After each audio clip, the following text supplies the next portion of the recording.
Hi, it's Mary Jo again from Made in Heaven for You Tarot. Today I'd like to talk to you a little bit about the Tarot and as an introduction to it. I started my journey on the Tarot about 5 or 6 years ago, even though I was always interested in the Tarot and astrology since I was about 6 years old. And I bought my first astrology book at a garage sale a friend was having for 60 cents. And I knew I was always drawn to the Tarot. When I had met with a divination group many years ago, I was learning all different fundamentals of spirituality. They were doing scrying, etc. And it just didn't invoke anything in me. I really didn't resonate with it. And while I was in the other room doing Reiki, someone was saying the word tarot. And I was like, ooh. So I went in there and I said, what's going on? And they said that they were going to give classes. Well, about a year and a half later, after being with that group, I started learning to read the Tarot with a woman who taught me over a 6-week period, and she had been reading for 25 years as a psychic. And she told me, you need to start as a beginner and take it slow, and I did.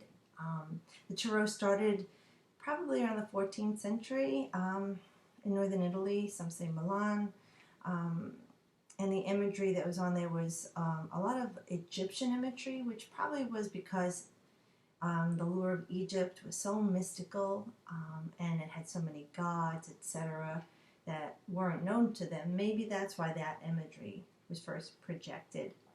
But then later on, as the years went by, they started adding more cards to the deck, and the major arcana, or the trump cards, were added to the pip cards, which were the numbered cards, and then also they had added the court cards, which were the page, the knight, the king, and the queen.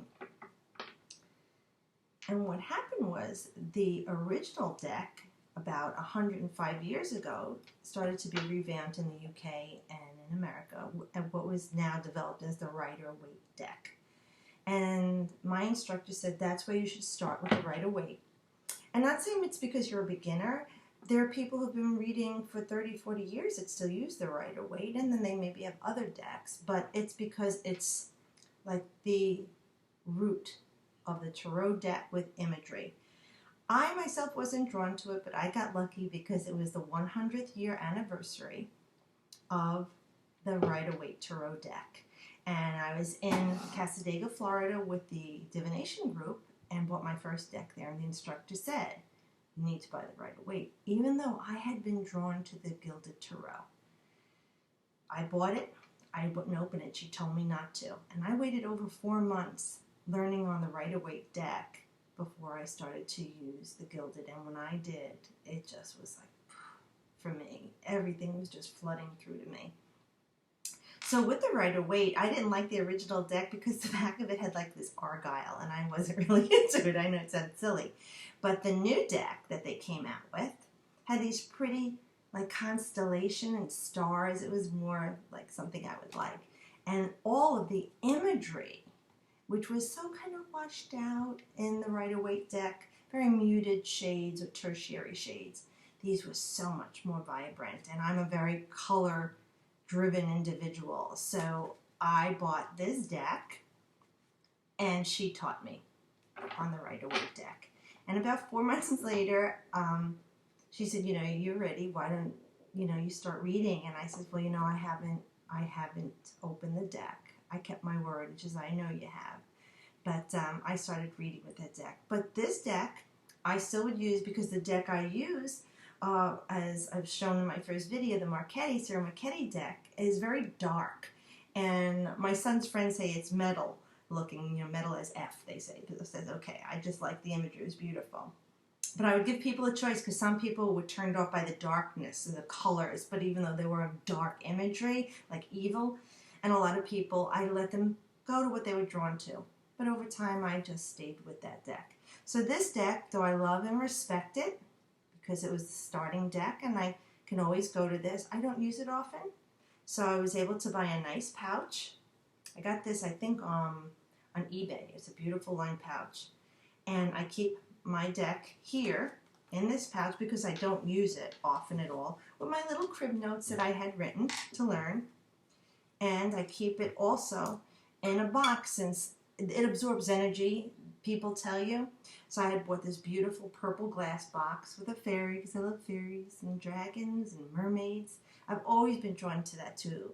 Unicorns. When I was a little girl, nobody was collecting unicorns. It was so hard for me to even find something, a unicorn. And then everybody had unicorns. Pegasus, mondroids, dragons. I had them all over my house from all over the world. When I would find them as a kid, I would buy it in the catalogs, you know, that would come to your house, and I'd have to wait back then like 6 weeks for stuff to come. So it was like wild anticipation. But I take the cards, I store them in this box, and I have them in a dresser drawer that is made of cedar lined, although you don't have to go through all that.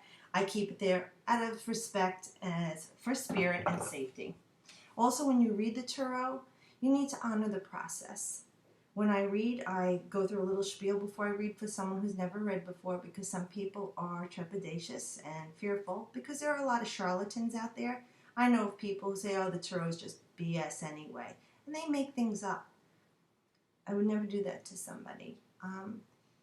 The readings that I do, I let the person know this is between you and spirit, and I honor the process. And if anyone asks me, oh, how was so-and-so's reading? I tell them, well, you can go and ask so-and-so. That's why the high priestess is oftentimes associated with the tarot reader or the psychic, because they have so many secrets about people. But it's kind of like a psychologist. You don't go home and tell everybody. You just keep that in your mind. You do your reading, and once the person's gone, they're gone. You know, you don't carry that information with you. At least I don't. And many times, even before I read for the person, I start dreaming about the reading or seeing cards beforehand, and when they come up, I just smile, because I know that spirit is kind of been telling me, oh, this is what's coming, you know. So when I do my readings, I do mostly the Celtic cross layout, with going up the pillar is what spirit has to offer you 9 months, and I just ask people to be open. You can ask the person to say their question out loud. I always tell the person to keep it to themselves, because I don't want them to think that I'm leading, and I don't ask them what's going on in their life at all. So I have them shuffle the cards to keep their energy on a gentle shuffling, you know, no poker flips like bridges. Be respectful of the cards. Think of their question or matter of concern, whatever they need help or guidance in. And since I'm kind of like very animated and all over the place, I tell them, don't worry about one question, because I feel that the guides come through with everything. And sometimes you'll get one major thing answered, and sometimes they might answer 3 or 4 questions that you are thinking of. And so don't worry about, oh, which is more important. Spirit knows what the best outcome is, and that's what they will offer you. And maybe they'll give you a little bit for each of your questions in the reading. And I don't just stop with the cards. Sometimes I flip another card for clarification. If I'm not sure, I'll ask spirit before I turn the card. And many times I put more cards out to elaborate and see, to mirror the other side of the outcome. So for me, I just ask the person to think of their question. After they shuffle the deck, I have them cut the cards with their left hand, and I have them cut the deck and then cut the deck a 3rd time, and with their left hand put the cards from one pile to the next and the next. The reason why we use our left side is because that's our subconscious mind. That's direct from spirit. The right side is the conscious mind. It's the human body, that weight that we're carrying with us in this world, that we're such a density around us, you know, that it affects our chakras. And that 6th chakra gets all muddy. That's got that negative fear. Everything that is negative is based on fear. That doubt, suspicion, gossip, envy, jealousy, hatred, rage, all of that is that 6th chakra. You know, we're orange. That helps clear that up too. But I notice when I tell people that, which I don't tell everybody, then in their reading, that seems to pop up, that they've got a lot of fear-based things that they need to clear out of that chakra. So I go on into the reading, and usually I start with the past, immediate past, and then what the matter is that it was brought to and what covers them, and continue on with the reading. I'll often say, is this going on with you? Is this? And sometimes it doesn't make sense, because, you know, you get caught up in the moment, or sometimes they're afraid, and they have like those psychic blockouts, you know, like a brain fart. And then they're like, oh, yeah, you know. And sometimes they don't know what I'm talking about in certain issues. Look, I'm just going to put it out there for you. Don't worry about it. Let's move on. But keep your mind open to what was read here in the cards and what we discussed. And as it unfolds in your life, then you can say, that's what they were talking about. And you have a little heads up. I also tell people, this is what Spirit has to offer you. This is advice. They love you. If you only knew how many angels you have, a host of angels, whether you believe in God, Yahweh, I am who I am, Jehovah, Ra, whatever you call your higher self, if you only knew how much you are loved and that you wake up every day and they're like, oh, so-and-so's awake, I can't wait, you would never be afraid. Even in my darkest times where I feel lonely or upset or sad, I ask God and Spirit to just hold me a little tighter, and I close my eyes and I just really think about it, and I can feel energy going through all out my arms and my body as if I'm getting this massive group hug, even though there isn't anyone here in the physical plane that I can see. I can feel that. And the love is transcendent. And Spirit is always with you, your guides, your angels, whatever you want to call your higher power, your oversoul. They're always there. And they're always offering us signs, and guidance. And in the readings, I tell people, this is what they offer, but you have free will. Okay? And you can do whatever you like. And most of the times the people don't listen. They're like, oh, geez, you said this, and this, and I didn't listen, and it's okay. These things happen. We are human. We're in this experience, and we need to open up our minds. You could be awakened, but not fully aware. The whole thing is to be aware as you're driving, going through that mundane cycle of your life.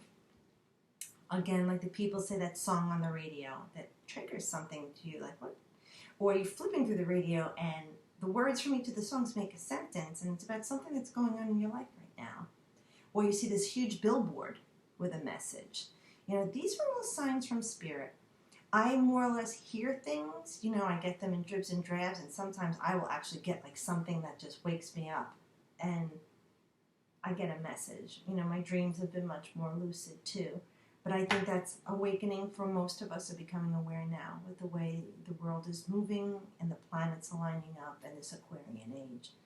So the Tarot can be a wonderful tool of peace. The symbology were the secrets. Back in the time of the Inquisition, when the churches were punishing people for not believing what they wanted, and governments and all these different states were forming, they tried to control people. They killed people, if they didn't conform. So the Tarot was devised as a way for you to commune with Spirit, with God, because the church and the state wanted you to fear everything so they could control you. And they didn't want you talking to God. They didn't want you to just say, I have God with me everywhere. I can talk to him wherever I want. No, you have to come to this church and give us money. If you don't, we're going to kill you. These are the horrible, horrible realities of mankind. But in a way to look at it, the seers, or the people that were intuitive, devised the Tarot, and the imagery, the colors are all symbology. It's all symbols. And so they were like little hints in each card. The number meant something, the color blue, purple, that rose, the flower, the colors in the sky. Everything was interpreted as a meaning. And each card, yes, would delineate a specific meaning, let's say, but once that card is put down in the spread, or based on the question or the layout that you use, past, present, future, like I do a different thing for the theme, the challenge, the advice, and the resolve. Spirit knows and addresses that card to you, but once they lay down next to each other, it's like the piece of the puzzle is down next to the other piece of the puzzle, and the picture forms, and it tells a story. And it's the story of what's going on right now in your life. It's different than when you go to a medium or a psychic who talks to someone from Dionne to connect with. This is about what's going on in your life. And that's what the story is. And so the story goes. And each story is different. And I could put cards down, and the person comes to me in a couple of weeks for reading, and the cards move because they're progressing. And they're making changes, and you'll see that card go from the past to the present to the future till it's the outcome and it's gone. Now with the Tarot, the minor arcana are the numbered cards 1 through 10. They're the minor arcana, meaning little secrets in life. They're just events that happen on a day-to-day basis, nothing really major. And a major arcana are the big secrets. They're the lessons we need to learn right now. There are things that Spirit's kind of in your face about saying, you've got to do this in order to have the best outcome. But you could just say, I'm not going to do it. And that card will keep coming up in your readings until you've learned the lesson. It's like going from first grade to second grade. You know, the same thing goes on in your life, even in relationships or jobs or whatever, until you stand up for yourself. It's, you know, this isn't for my best interest. I'm not going to allow this to happen anymore. So it goes with the tarot. Now, you may learn the lesson or take their guidance and see it works out, and then that card won't appear again, that major. But down the road, you may have it in a different circumstance, because as life changes and circumstances changing, this card may represent something else that's symbolic in that time of your life. So if you look at the tarot as this journey that we're on, starting with 0, the Fool is us in the tarot, our journey, progressing to the 21st card, which is the World. That is the Ascension. And each card progresses from one to the other in the journey, which I'll cover in another video. Also, I'll just briefly talk about the elements, which are so basic in the Rider-Waite, so that all these other decks kind of go off of. You have the Wands, which is the cut branch of the tree that still shows life, and that is creative energy, passion, ideas, creative forces, okay, initiation, initiative, life, okay, and then you have the cups, the chalice, okay, where the wands represent a masculine energy that is driven and is a force of life. The cup is more feminine, it's receptive, okay, and it's your emotions, how you feeling, the sensual pleasures, okay, I feel so loved, I feel so happy. That is what the cups are, and they represent the emotions, okay. Then you have the swords. Your swords are kind of like your thoughts and your words. And, you know, you could say something and cut someone like a razor, you know, or your thoughts can just be so destructive to yourself. And the swords are air, okay? It's air, so it's things that can go through the air. Your thoughts go through the air. Your energy goes through the air. Internet, texting, telephone, even sometimes messages in a mailbox, because, you know, it comes to you. And that represents victory, sometimes life, clarity, mental clarity. On the negative side, it's worry, doubt, suspicion, gossip, you know, all that muddy stuff in the 6th chakra. And then the pentacles typically are health and wealth, and that's the earth sign, that grounding. That's how I look at it, grounding. And yes, it is health, and it is wealth or money, but it's also about business, and it's also about stability for me. It's about knowledge. It's about going back to school or continuing education. When I see that, it's going to tie in with the other cards, you know what I'm saying? And oftentimes, to me, it's just something you do with your hands, something that you love to do, like for a lot of cosmetologists or people in the medical field too, because they work with their hands. They do something that they love with their hands. That also is a trigger for me. But those are the earth signs. And with the wands, usually it talks about your work situation, business, social situation. But again, once you start reading them and your intuition takes over, you'll start to feel different things off the cards. And it's about trusting. So the more you read, the more intuitive you'll become. And it's hard to read for yourself a little bit because you have to stay objective. You know, you can't lie to yourself. So even though I know what the cards mean, I'm like, don't want to hear it. And the Spirit's probably sitting there going, how many times are we going to tell her the same thing? But it's a beautiful experience. And I do say, if you're going to find a tarot reader, try and find someone that's recommended by other people you know, or has a good reputation, good following, because there are people out there who say horrible things or evil things, or try and frighten you or take your money. That's not what the tarot is. It's a beautiful tool of love from your spirit guides, from your angels, that they want to communicate with you and help you and guide you and give you peace. I hope this has helped you, and I hope it does give you some peace. And please look for my next video. I'm going to elaborate a little bit more about the tarot and the journey. Thanks for listening, and subscribe if you like it, or like it if you like it. Thanks again. Talk to you soon. Bye.